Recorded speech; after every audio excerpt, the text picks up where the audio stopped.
Welcome to Spectacle on Television Nigeria. I am your host, Daniel Atai.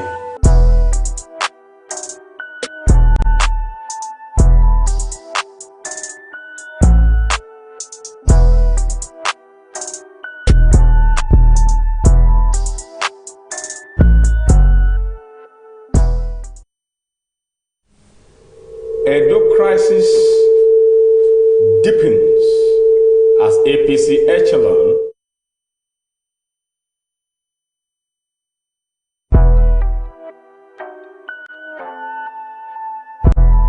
Welcome to Spectacle on Television Nigeria. I am your host, Daniel Atai.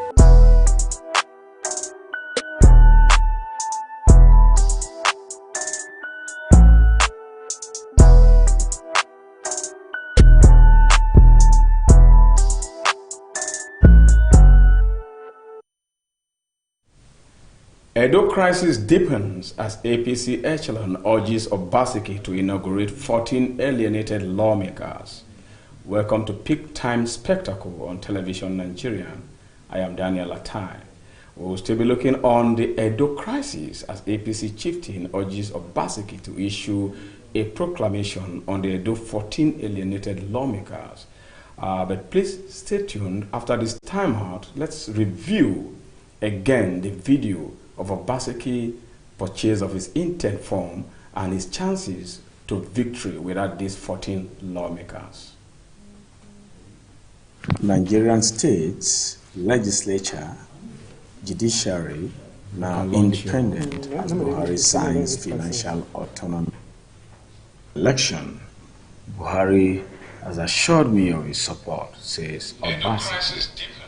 The embattled governor of Edo State, Godwin Obaseki, on Monday visited President Muhammad Buhari to present his form seeking re-election. Is it related to our Progressive Congress, APC?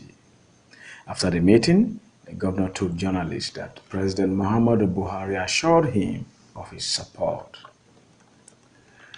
Mr. Obaseki, who is in political battle with the APC national chairman, Adams Oshomole, told the president he has the support of Edo indigenes for his re-election.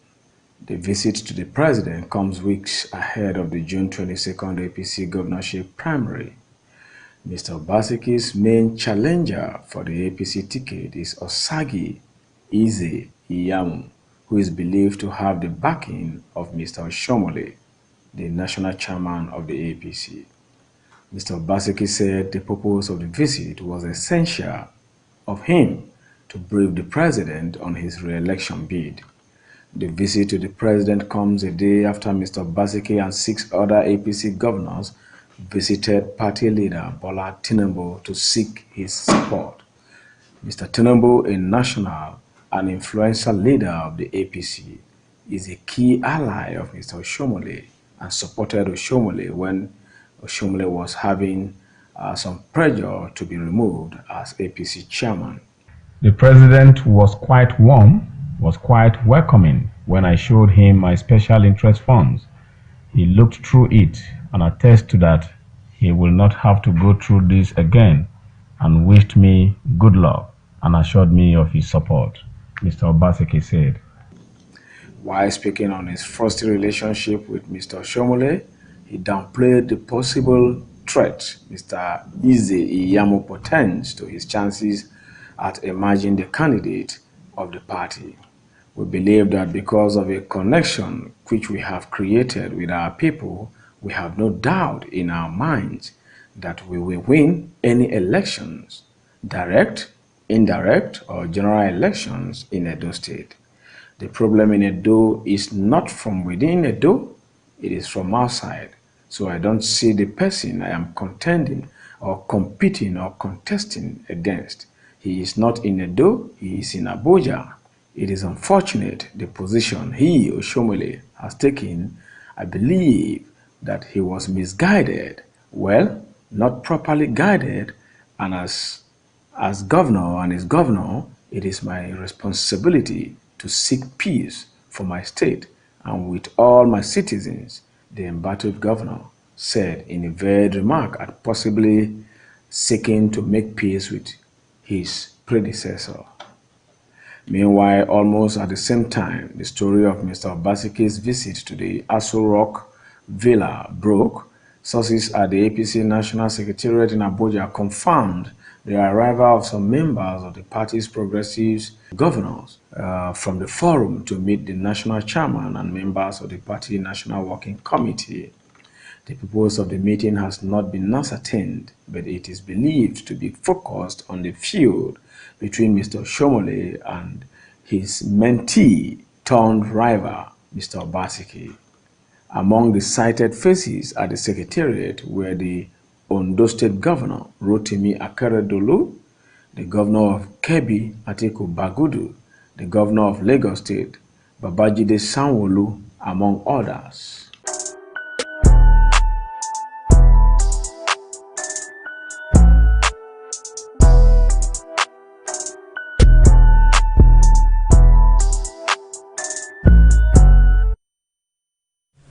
Yeah, welcome back. And we were going to look into whether Obaseki will skate through, and if he does, could APC win the election in Edo State without the 14 lawmakers? Anyway, a former national chairmanship aspirant of the All Progressive Congress, APC, Chief Ibrahim Emokbare, has urged Edo State Governor Godwin Obaseki to issue a proclamation on the Edo State House of Assembly and allow the alienated 14 members of the Assembly to be sworn in to carry out their legislative duties. He spoke in a chat with newsmen yesterday in Abuja.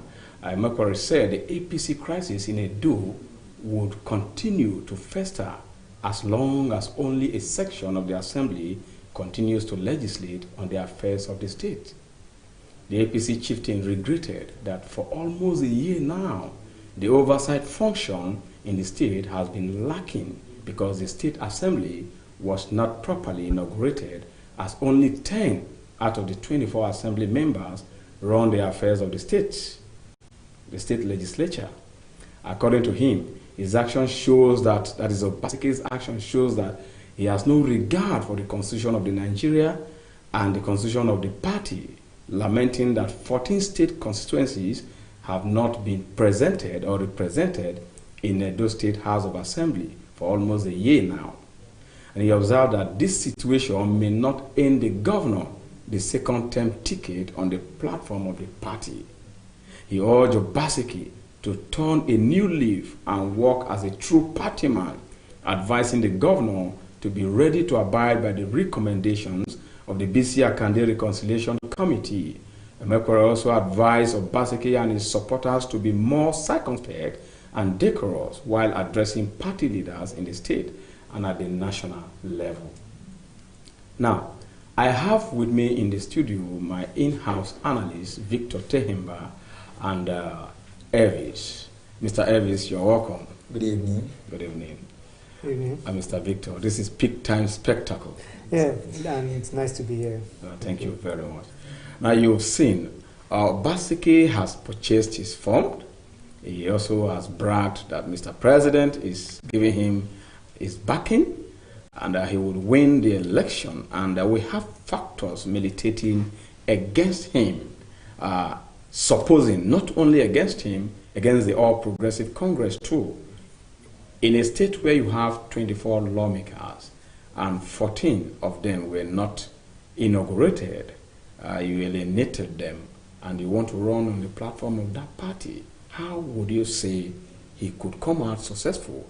And if he succeed in picking the party's primary, I'll start with you. Do you see the chance of him beating the People's Democratic Party with this factor? Ordinarily, one would like to see that as the #1 citizen in the state, if the right things are done, he's supposed to be able to use his strength and his might in the state to garner some votes, mobilize people to his favor. But like you rightly pointed out of 24 lawmakers, only 10 have been running the affairs or the legislative affairs of the state with 14 out. That could actually count against him. But before we talk about that, when the rift in APC started across the nation, and then reconciliation committee was raised to look into it, I don't really understand why the issue of Edo State has been lingering on till this very moment, to the extent that the place of the national chairman was even threatened to an extent some times back, and people were trying to look at it if the forces that were battling the national chairman was actually coming from the state, and where people believe that, okay, it's more like a case of a godfather and godson that they are supposed to have shielded their machete all this while. But for the case to be generating to this very moment, the issue of the 14 lawmakers who have been absent in the assembly will actually affect him. And that's actually played some part where we've been seeing some political gimmicks where people are saying, why is the party not trying to give him the ticket? The party are seeing beyond what other people are seeing. Okay, Victor, do you think that the reconciliation between Obaseki and Adams Oshomole, the national chairman of the party, could be kind of festering on, impossible to reconcile them because of this factor that Oshomole probably is looking at? Would the party scale through even if Obaseki gets the party's ticket? Well, first off, if he eventually gets the ticket to run, he has submitted his party form today, and then you know what that means, and he has asked Oshomole to stay off in the case of Edo.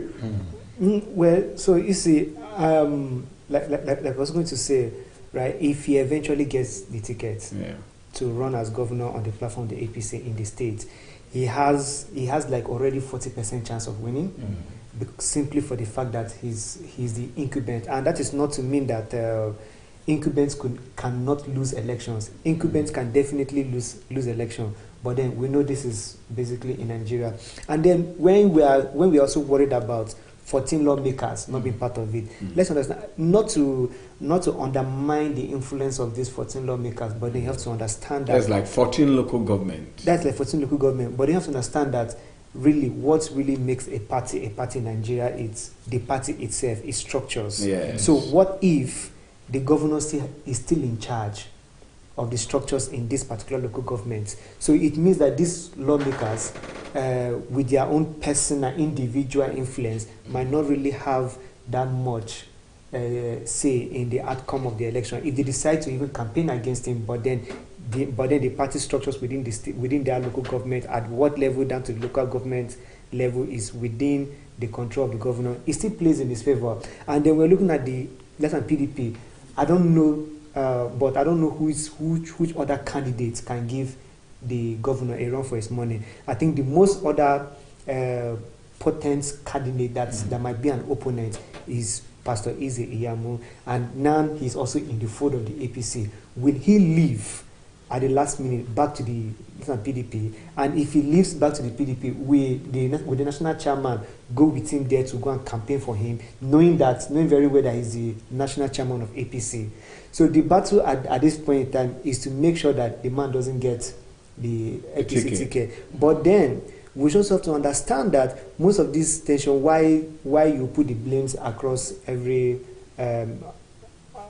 on both parties. They also understand that I think we have an issue of a godfather or rather we have an issue of a rebellious godson rebelling against his godfather, because that's against his rebellious godfather. Exactly. And so they are going. But I think that when you contribute making somebody become a governor, it does not mean that you have to have control of what that person gets to do as a governor. Because if I support you to be a governor, it simply means that we believe in your ideas, your competence to get things done as a governor of this particular state. So when you are there, I shouldn't be the one telling you how you should go about things or the way you should go about things. I don't think the governor tells the national chairman how he should run the party as a national chairman. And so in that same light, he can give advice, but then that is why it's called advice. It will not be left to the governor whether to pick this advice or he should just leave them wherever they are. Now, Elvis, yes. It's like I want to get something clear, and okay. I want the audience to also understand from the angle